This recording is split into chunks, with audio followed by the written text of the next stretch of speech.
આપણે છેલ્લા 4-5 દિવસથી જે વિષય ચાલી રહ્યો હતો કે મોરબી મહાનગરપાલિકાના હળ વિસ્તારમાં અને મોરબી સિટી વિસ્તારમાં જે જાહેર જગ્યા ઉપર અને ગેરકાયદેસર જે કતલખાનાઓ અને ઈંડાને નોટવેજની લારીઓ જે ખડકાઈ ગઈ છે તે તાત્કાલિકના ધોરણે દૂર કરાવવામાં આવે. જે ગેરકાયદેસર છે એની કોઈ પરમિશન આપેલી છે નહીં, અને એ આપણે જે આરટીઆઈ મુજબ માહિતી માંગી હતી એમાં પણ ફર્સ્ટ લખેલું છે કે એક પણ પરમિશન આપેલી નથી.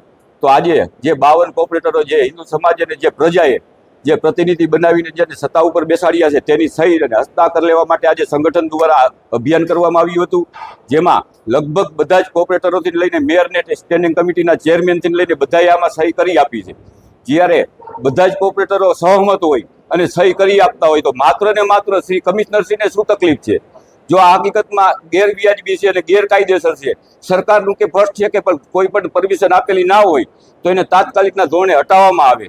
તો હવે અમે કમિશનરશ્રીને સવાલ પૂછી છીએ અને જવાબ પૂછી છીએ કે ભાઈ તમે કેમ આમાં કાર્યવાહી નથી કરતા? શું આ મોરબીની પ્રજા વિહોણી છે, નાકામી છે કે નાકારી છે? જેનાથી આ જે મોરબીના કોર્પોરેટરો સહી કરી દેતા હોય, મોરબીની પ્રજા જ્યારે સહમત હોય તો તમને શું તકલીફ છે? એ અમારી રજૂઆત છે. અત્યારે અમને આવેદન આપવામાં આવ્યું છે એમાં 52 કોર્પોરેટરો અમે એમની સાથે સહમત છીએ.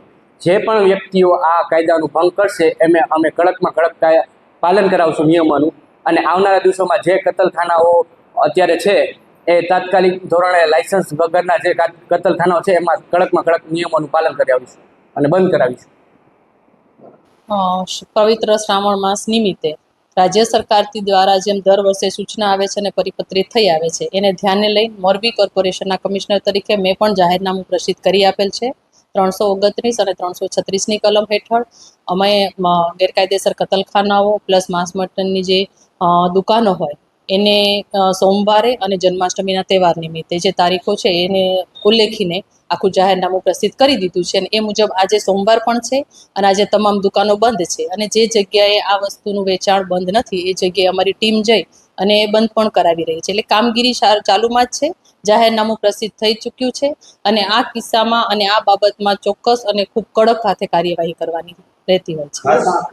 જી, કાયમી ધોરણે બંધ કરવા માટે એક આખી એસઓપી અને ગાઈડલાઈન સાથે આગળ વધવાનું રહેશે. 336 હેઠળ આપણને કતલખાનાઓ બંધ કરવાની સંપૂર્ણ સત્તા મળેલી જ છે, અને એ મુજબની આપણે કાર્યવાહી કોર્પોરેશને કરવાની રહે છે, અને એના માટે મારું આયોજન ચાલુમાં જ છે. નવી કોર્પોરેશન છે એટલે એની જે ટીમ હોય અને ટીમ સાથે જે રીતે આયોજનબદ્ધ કામ કરવાનું હોય એની સમીક્ષા અમે અત્યારે ડીઓએમસી લેવલે અમારી મિટિંગ કરી અને એ મુજબનું આયોજન ચાલુ કરાવી દીધું છે, અને ચોક્કસપણે આ કતલખાનાઓ સંપૂર્ણપણે બંધ થાય ને એ દિશામાં જ કામગીરી કરશું. આરટીઆઈ જે થઈ છે એમાં અમારી પાસે લાયસન્સ કેટલા લીધેલા છે ને એની વિગતો માંગેલ હતી.